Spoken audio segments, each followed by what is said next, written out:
John Cantlie, photoreporter britannique, travaillait pour le Sunday Times lorsqu'il a été enlevé en Syrie il y a plus de 6 ans par les djihadistes. L'otage avait été donné pour mort en juillet 2017 par certaines sources de l'armée irakienne lors des bombardements sur Mossoul. Mais aujourd'hui, le gouvernement britannique pense que John Cantlie est en fait toujours en vie, toujours aux mains du groupe État islamique dans les derniers territoires sous son contrôle. Une affirmation sans doute sur la foi de preuves obtenues par les services de renseignement. Au fil des années, le visage de John Cantlie est devenu sous la contrainte et à son insu, une arme de propagande pour Daesh. Il est apparu dans de nombreuses mises en scène, des vidéos où il est présenté malgré lui comme un reporter du groupe État islamique.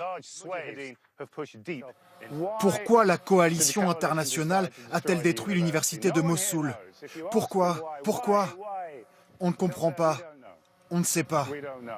Son comité de soutien et ses collègues dans la profession ont accueilli cette nouvelle avec beaucoup d'espoir, eux qui n'ont jamais cru à une quelconque adhésion de John Cantlie à la propagande des djihadistes. Il a sans doute été contraint de faire cette série de vidéos pour avoir une chance de survivre. C'est tout à fait plausible. Mais on n'a jamais vraiment su. Quand il était journaliste, il était très précis, très courageux, et je ne peux même pas imaginer la souffrance et les difficultés qu'il a dû endurer. Sa dernière apparition dans une vidéo de propagande remonte à il y a plus de 2 ans, le visage émacié, physiquement affaibli. John Cantlie avait été capturé en compagnie de cet autre journaliste, James Foley, reporter américain, qui a lui été exécuté par Daesh en 2014.